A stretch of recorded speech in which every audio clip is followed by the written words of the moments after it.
사람을 없는 마법의 대화 기술, 뭐 이런 책을 제가 읽었습니다. 이 책의 이제 타이틀이 텅푸라는 말입니다. 텅이라는 것이 텅이 혀라는 뜻이거든요. 거기다가 이제 쿵푸는 아시죠? 이제 중국 무술. 그래서 말을 통해서 사람들과 싸우는 기술, 뭐 이런 의미를 가지고 있습니다. 근데 이 말로 이제 상대방을 이렇게 이기는 것인데 어떻게 이기느냐? 무슨 말의 어떤 기술, 어떤 아니면 말을 뭐 이렇게 잘하는 그런 어떤 그 테크닉을 가리키는 것이 아니라 상대방을 나의 진심으로, 또 상대방을 어떤 면에서 배려하는 마음으로, 그래서 상대방을 좀 더 편안하게, 그래서 어떤 면에서는 말을 뭐 이기는 이런 차원이 아니라 그 상대방을 내 편으로, 내 친구로 만드는 방법, 뭐 이런 것에 대한 책이다라고 할 수 있습니다. 이런 실제적인 몇 가지 예들이 있습니다. 제가 만약에 이제 병원에 예약을 하고 간 겁니다. 그런데 1시간이나 됐는데 내 순서가 안 온 거예요. 그럼 화가 났잖아요. 그럼 이제 우리가 이제 컴플레인을 합니다. 근데 여러분들이 만약에 그 리셉션 거기서 이제 그 접수를 받는 분이다. 그래서 어떤 분이 와가지고 내가 지금 1시간이나 기다리고 있었는데 아직까지 뭐 하는 겁니까? 하고 여러분들에게 만약에 컴플레인을 했다, 불평을 쏟아냈다. 그럼 여러분 어떻게 하시겠습니까? 그러면 이 책에서는 어떻게 하라고 이야기를 하냐면, 첫째, 미안하다고 얘기해라. 죄송합니다. 아이고 생각보다 많이 기다려 주셨군요. 참 저희들이 이렇게 여러분 시간에 못 맞춰 드려서 죄송합니다. 그리고 두 번째는 어떻게 하라고 그러냐면, 그런데 왜 늦어졌느냐 하면 지금 의사 선생님께서 갑자기 중환 환자가 생겨서 저희들이 모든 일이 약속한 시간이 미뤄졌습니다. 그 상대방에게 그렇게 시간을 못 지키게 된 이유를 충분히 설명하라는 겁니다. 그 세 번째는 어떻게 하느냐면, 그럼 이제 제가 가서 선생님께서 이렇게 오래 기다리셨는데 얼마나 더 기다려야 되는지 상황을 알아보고 그렇게 말씀을 드리도록 하겠습니다. 그래서 그 사람의 마음을 먼저 충분히 헤아려주고, 또 왜 그랬는지 설명을 해주고, 그리고 그분의 원하는 것을 들어주라. 그렇게 우리가 그 관계를 괜히 서로가 뭐 이렇게 다투지 말고 그 사람의 입장에서 설명을 해주다 하는 것입니다. 또 이런 예도 있습니다.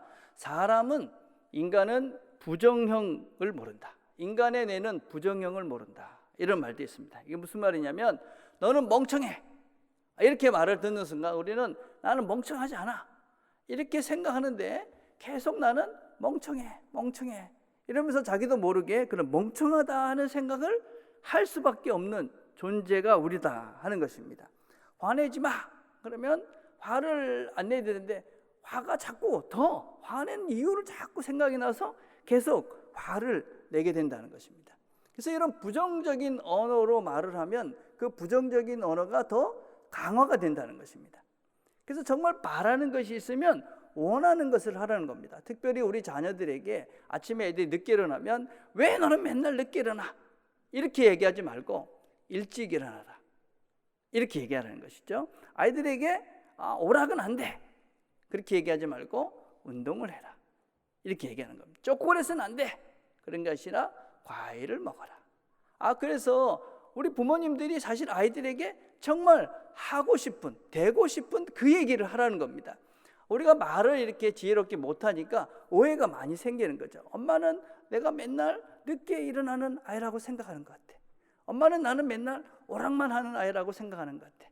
엄마는 나는 못 믿을 존재라고, 이렇게 안 좋은 애라고 엄마는 나를 이야기하니까 나는 이런 아이라고 아이들 스스로가 자꾸 그렇게 생각을 하는 겁니다. 그러니까 우리는 엄마들은 그런 거 아니잖아요. 부모님들은 그런 거 아니니까. 그러다 보니까 오해가 생기고 또 서로 상처가 되는 거죠. 그래서 우리가 원하는 것을 하라는 겁니다. 일찍 일어나자, 운동을 하자, 야채를 먹자, 이렇게 하고 싶은 이야기를 하라는 겁니다. 그 긍정적 언어를 하라는 것이죠. 그리고 또 이런 것도 있습니다. 여러분, 하지만이 있고 그리고가 있습니다. 하지만 여러분, 똑같은 문장이지만 보십시오. 문서를 잘 만들었네요. 하지만 몇 가지 질문이 빠져 있네요.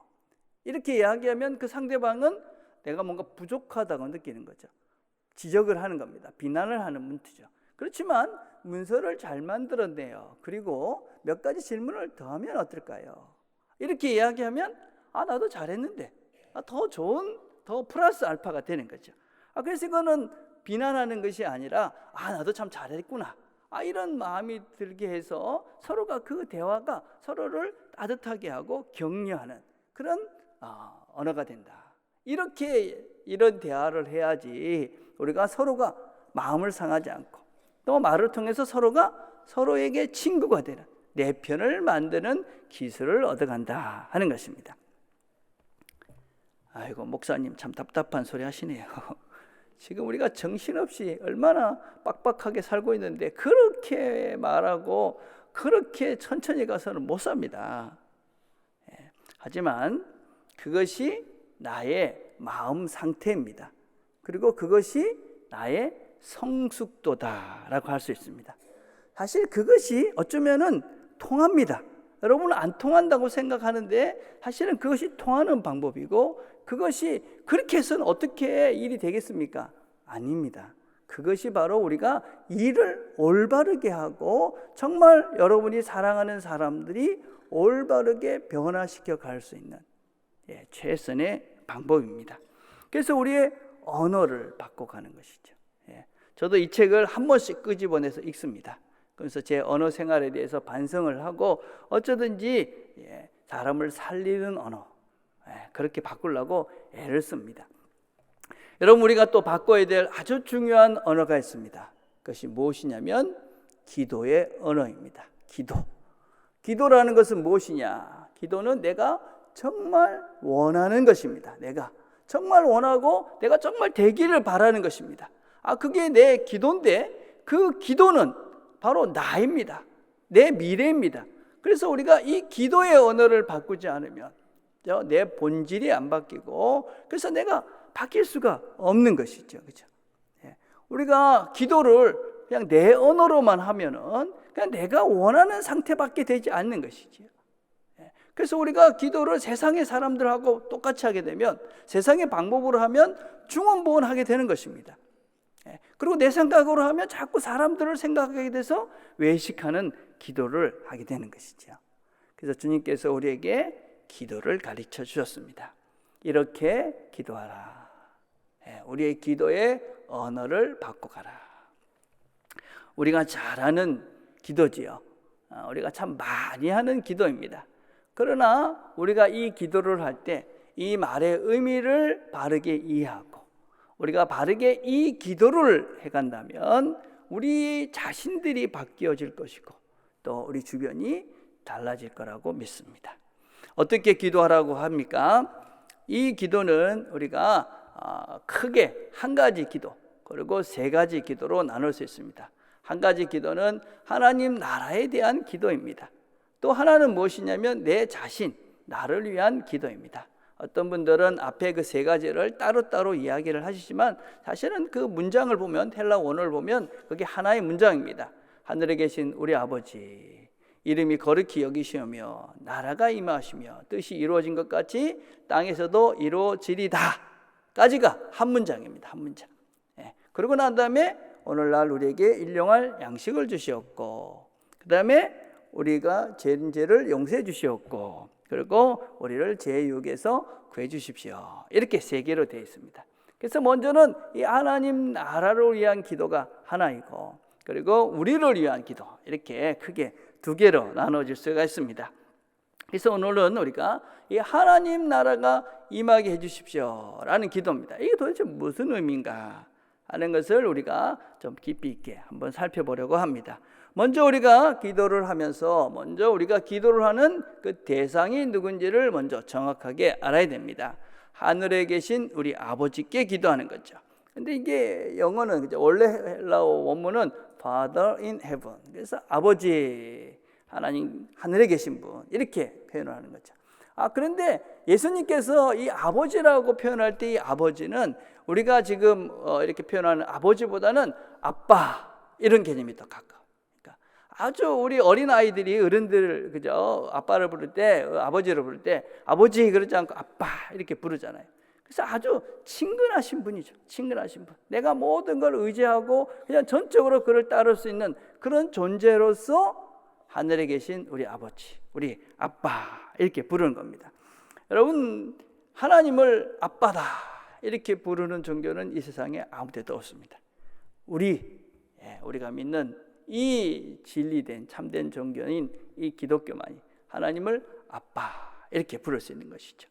특별한 관계인 거죠. 누구도 끊을 수 없는 절대적인 관계.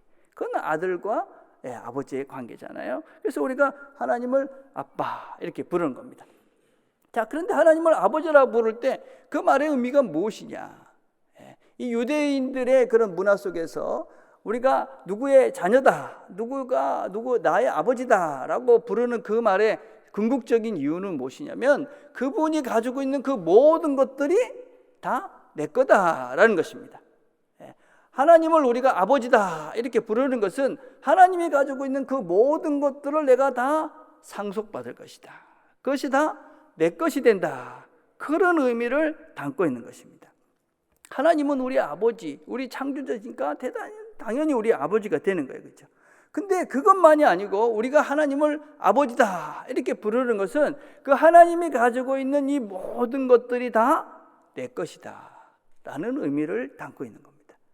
우리가 기도할 때 하늘에 계신 우리 아버지 그렇게 기도하는 것은 하나님이 가지고 있는 그 모든 것들을 우리는 다 우리가 취할 수 있다, 가질 수 있다.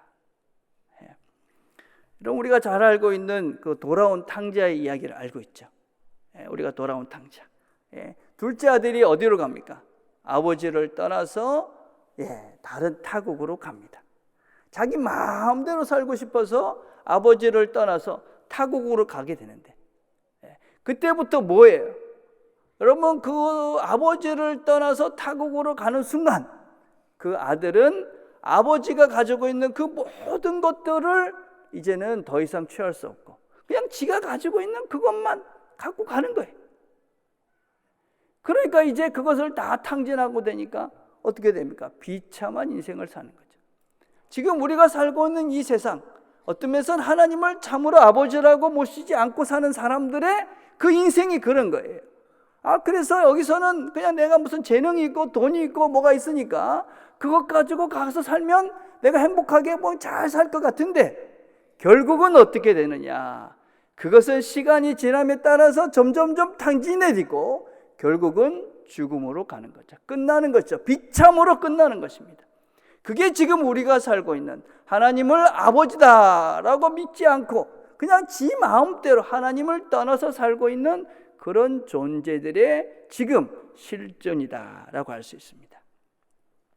그래서 우리가 지금 하나님을 아버지다라고 부르는 것은 우리가 하나님을 아버지다라고 부르는 우리는 하나님 나라의 그 모든 것들을 다 우리가 그 풍성한 하나님의 나라의 그 모든 것들을 우리가 다 상속받을 자다. 그 모든 것들을 내가 취할 수 있고 누릴 수 있는 자다라는 고백을 우리가 담고 있습니다. 근데 더 안타까운 건 뭐냐면 사실은 둘째 아들보다 첫째 아들이죠. 첫째 아들.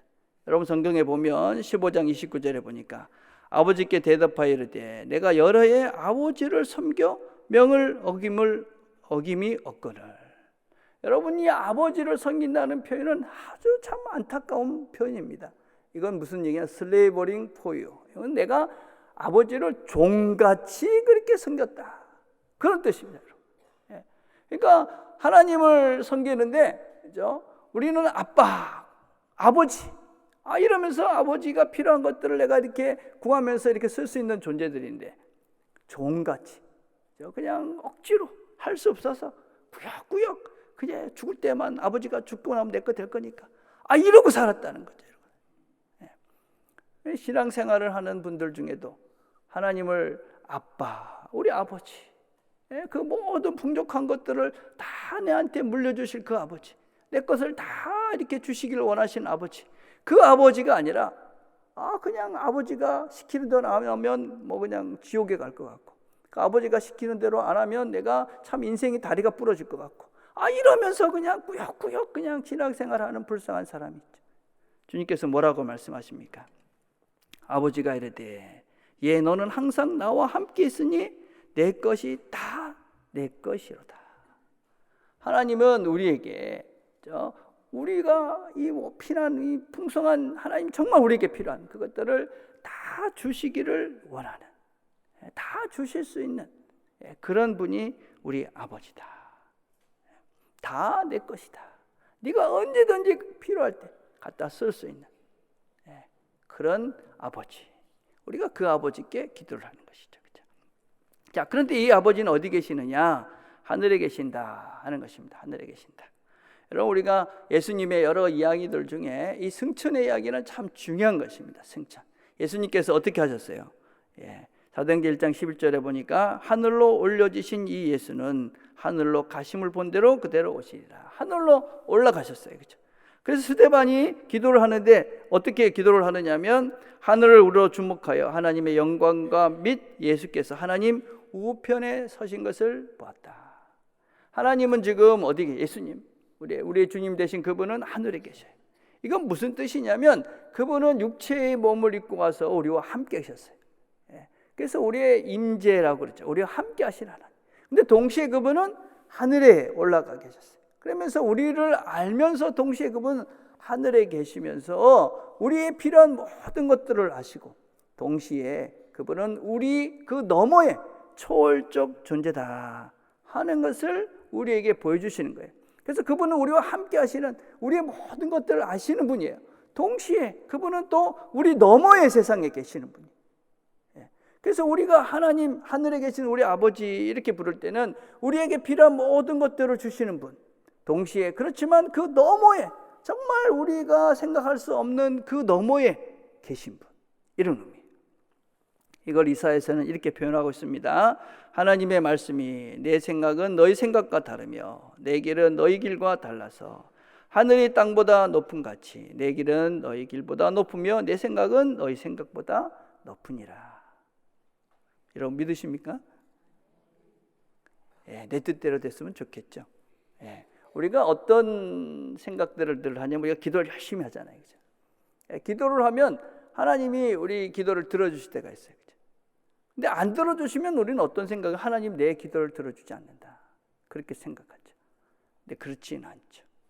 하나님은 우리의 기도를 절대로 안 들어주시는 분이 아니에요. 하나님은 근데 내가 원하는 대로는 들어주지 않아요.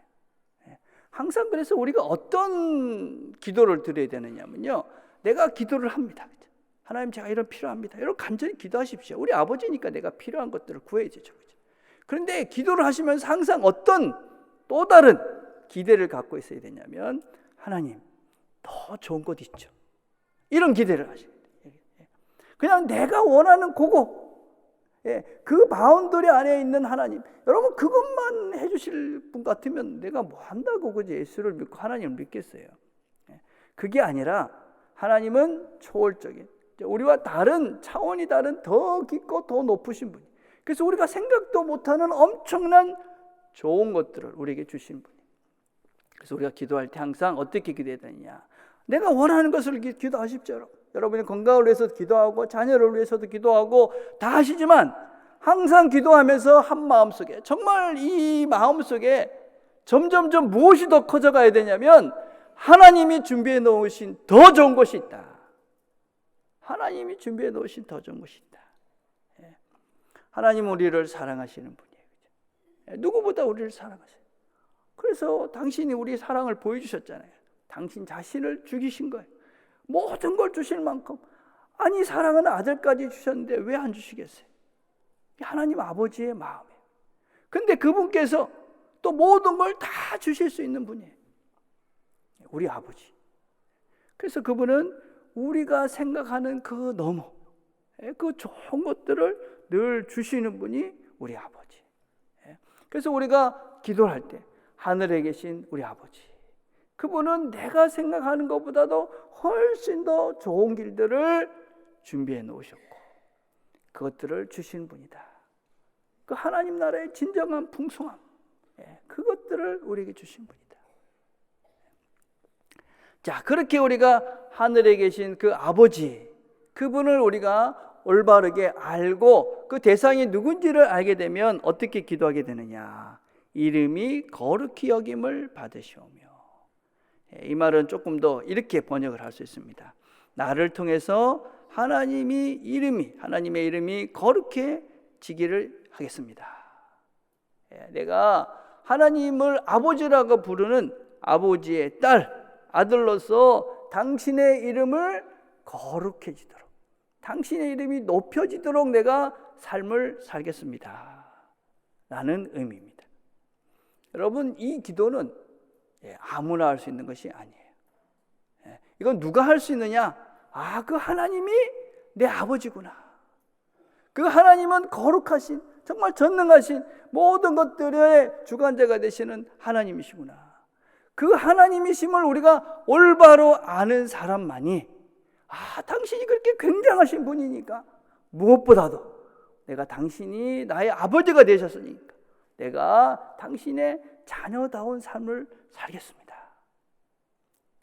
그래서 우리 신앙인들의 첫 고백은 무엇입니까? 당신의 이름이 높여지기를. 나를 통해서, 나의 삶을 통해서 내가 누굽니까? 나는 하나님의 자녀. 하나님의 자녀. 내가 하나님의 자녀된 내가, 그 영광스러운 하나님의 자녀된 내가, 그 하나님 당신의 이름이 높여지기를, 당신이 거룩한 그 존재가 드러나기를 내가 애쓰겠습니다. 힘쓰겠습니다. 힘써야 합니다. 그래서 우리는 그 영광스러운 풍성하신 그 하나님의 나라의 모든 것들을 내가 취할 수 있는, 내가 누릴 수 있는 존재인 동시에, 그렇기 때문에 그 영광스러운 하나님의 자녀이기 때문에 그에 합당한 삶을 살아내야 하는 책임도 동시에 우리에게 있는 것이죠. 내가 하나님의 자녀답게 살겠습니다. 그래서 내 삶을 통해 하나님의 이름을 높이겠습니다. 근데 어떻게 하면 우리가 그 하나님의 이름을 높이고 하나님을 거룩하게 하는 것인가? 우리의 오해는 무엇입니까? 우리는 그동안 그냥 내가 공부를 잘하고, 그죠? 내가 무슨 사업이 잘 되고, 내가 세상적으로 성공을 하면 하나님의 이름을 높이는 것으로, 하나님께 영광을 돌리는 것이라고 그렇게 우리가 생각한 적이 있었습니다. 그런 것이 아닌 것이지. 제가 어린이 설교 때도 말씀을 드렸지만, 그렇죠?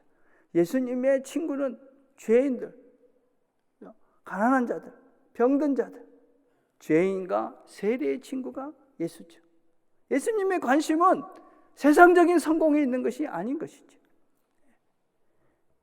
그래서 우리의 관심을 예수님의 관심하고 예수님의 뜻대로 그렇게 돼야 되는 거죠. 그 하나님의 아들, 하나님의 자녀로서 하나님의 이름을 높여드리기 위한 그 방법이 뭐냐? 그게 그 다음 기도입니다. 나라의 임하옵시며 뜻이 하늘에서 이룬 것 같이 땅에서도 이루어지이다. 그러니까 내가 하나님의 이름을 높여드린다는 것은 그냥 내가 세상적으로 성공하고 내가 원하는 그 내 원대로, 내 뜻대로 되어지는 것이 아니라 하나님의 나라, 하나님의 뜻이 이루어지는 것이 바로 하나님의 이름을 높여드리는 것이고, 그것이 진정 나를 행복한, 완전한 하나님의 자녀로서의 삶을 살 수 있도록 하는 것이다 하는 것입니다. 그래서 우리가 하나님의 나라가 임하기를 기도하는 겁니다. 하나님의 나라. 왜냐하면 그것이 하나님의 이름을 높여드리는 것이고, 그것을 바로 하나님의 자녀된 우리가 하나님을 똑바로 알게 되면 고백할 수밖에 없는, 진정으로 원할 수밖에 없는 기도이기 때문에 그렇습니다. 김세영 교수라는 분이 이런 말을 했습니다. 영생이 무엇이냐? 당자 비유는 우리 인간들로 하여금 아담적 운명을 극복해서 다시 한번 창조주와 연합시키는 것. 그래서 창조주의 초월, 곧 신적 생명에 참여하는 것을 말하는 것입니다. 여러분, 우리 인생에 있어서 근본적인 문제는 무엇이냐면 이 영원한 풍성한 삶, 이 모두한 생명의 근원 되시는 그 하나님과 분리되는 것이, 분리된 그것이 우리 인생의 모든 문제의 근원인 것이죠. 그런데 구원이 무엇이냐? 그분과 다시 하나가 되는 것이 구원이다. 이것을 신학 용어로 아포테오시스라고 합니다. 즉 인간이 참으로 하나님같이 됨을 뜻하는데, 그런 구원을 예수님은 하나님 나라는 말로 표현한 것입니다. 하나님의 나라, 구원, 영생, 이게 다 똑같은 말입니다. 하나님 나라는 어떤 나라냐?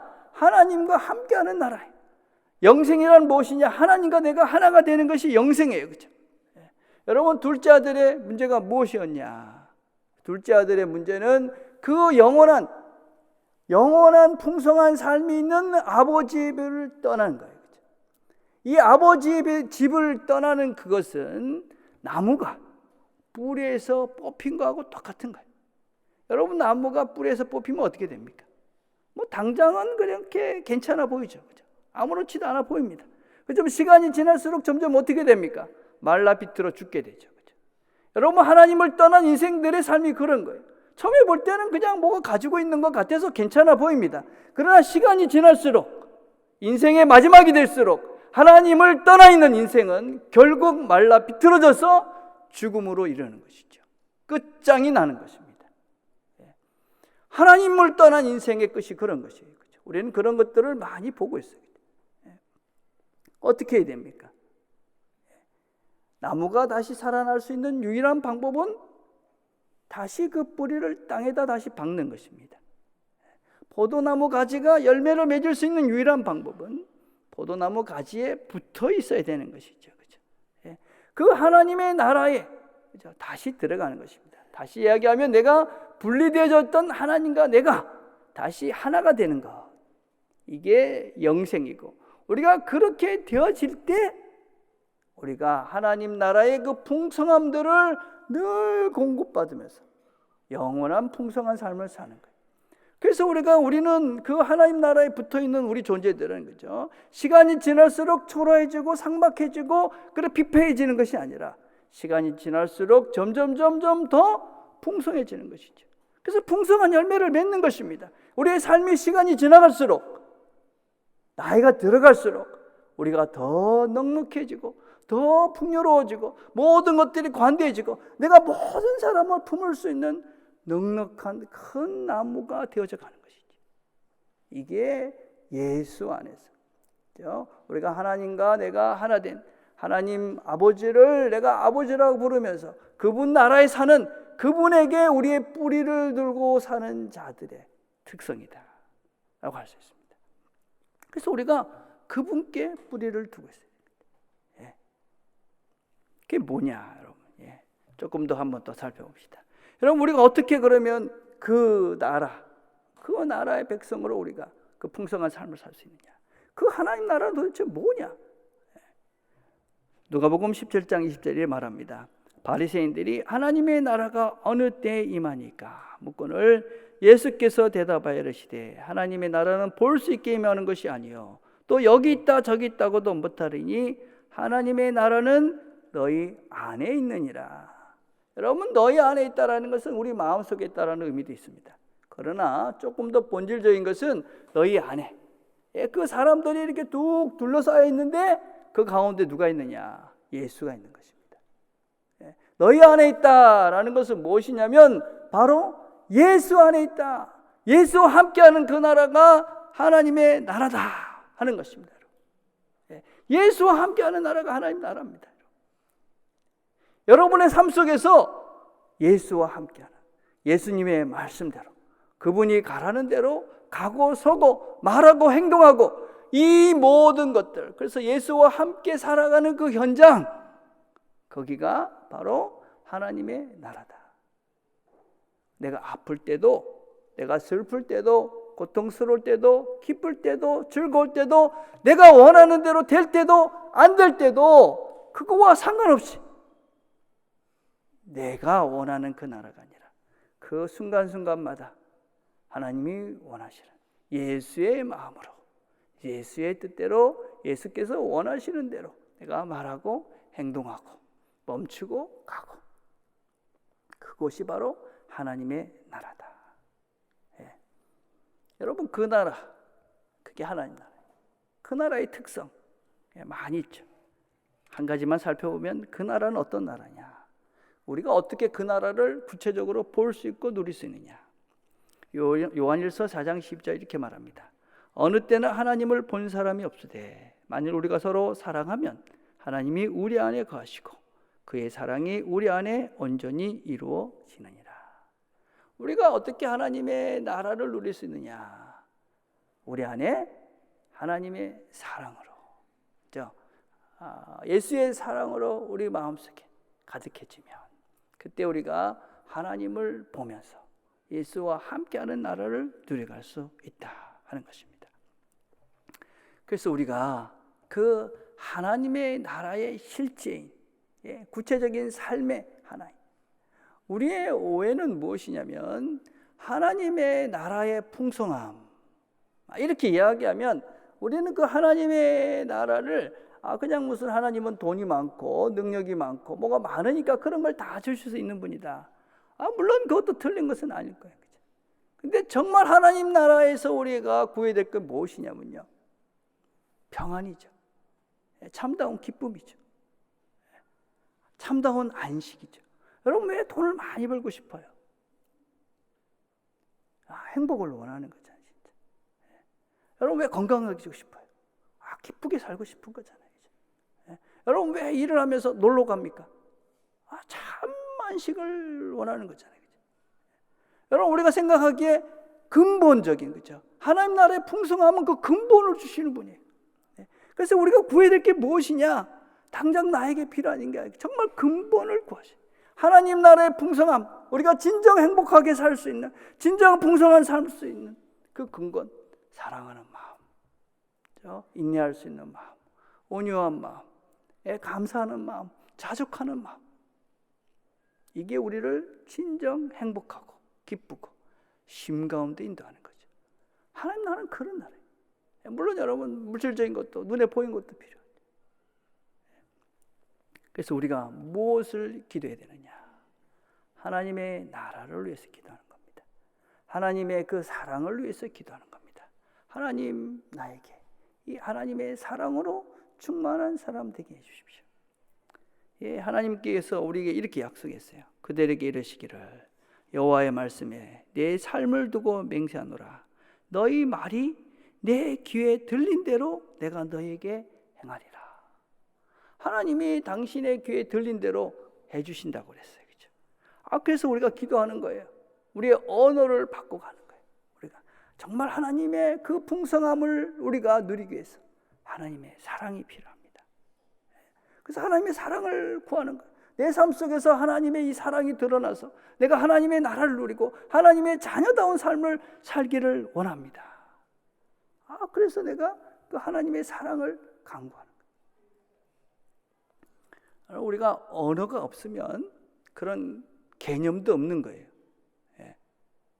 무슨 얘기냐면 내가 누구를 사랑한다 그러면 사랑한다고 말하는 거예요. 서양 사람들 맨날 사랑한다고 쪽쪽대도 다 헤어지더만. 그래서 나는 말 안 한다. 그러시면 안 됩니다, 여러분. 그런 걸 뭐라 그러냐면 이 목욕탕 물을 버리려다가 애기까지 버린다. 그런 표현을 쓰는 거죠, 그렇죠? 여러분 사랑한다고 말하는 것은 정말 소중한 것입니다. 정말 좋은 것이죠. 내가 그럴 것 같아서 안 한다. 진짜 어리석고 참 안타까운 사람이죠, 여러분. 그렇게 하지 마십시오. 우리 마음속에 있는 것들, 여러분이 정말 원하는 것들, 그리고 여러분이 정말로 되어지고 싶은 것을 말로 표현하는 겁니다. 여러분 옆에 있는 분들 사랑하시죠? 해보세요. 사랑합니다. 한번 해보세요. 꼭 안 하는 분들이 있고 못하는 분들이 계십니다, 여러분. 왜 안 하냐면 어색하거든요. 그게 어색하. 워낙 안 해봤으니까, 그죠? 물론 여러분들 마음속에 있지만 못하는 건 압니다. 그런데 시작을 하셔야 됩니다, 여러분. 시작을. 우리가 지금 여러 가지 노력들을 해가고 있어요. 애를 쓰고 있죠, 그렇죠? 우리의 언어를 바꿔가고 우리의 생각을 바꿔가는 것들을 하는 거예요. 여러분 악기를 처음 이렇게 배워가면 소리가 끼격끼격대고 뭔가 어색합니다, 그렇죠? 그 어색하다고 만약에 안 한다, 평생 못하는 거죠, 그렇죠? 정말 어리석은 거예요, 그렇죠? 우리가 언어를 바꿔간다는 것은 단지 소리를 바꿔가는 게 아니에요. 하나님께서 뭐라고 약속하셨어요? 내 귀에 들리는 대로 해주겠다. 그래서 우리가 이 말씀을 믿고 기도하는 겁니다. 하나님, 제가 하나님 나라의 자녀로 하나님 아버지의 자녀로 이렇게 하나님처럼 사랑이 많은 사람이 되기를 원합니다. 그래서 내가 하나님께 사랑을 주십시오. 하나님 나라가 내 삶에 임하기를 그렇게 간구하는 것이죠. 그렇죠? 그러니 하나님이 뭘 주십니까? 사랑을 주는 겁니다. 예. 사랑을 주는 거예요. 그렇죠? 여러분 그렇게 되면 관점이 달라져요. 세상 보는 사람을 보는 눈이 달라져요. 그동안은 그냥 우리 아이들이 그죠? 그냥 못하는 아이로 보였던 그 아이들이 그냥 감사해 보이는 거죠.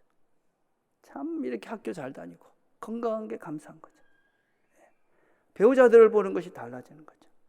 우리가 하나님께 사랑을 간구하고 그렇죠? 그렇게 사랑의 마음이 되면 그 사람을 보는 것이 달라지는 거예요.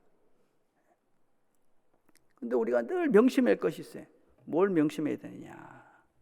하나님이 이렇게 간구해라. 왜 간구하라 그럴까요? 주실 것이기 때문에 그런 거예요.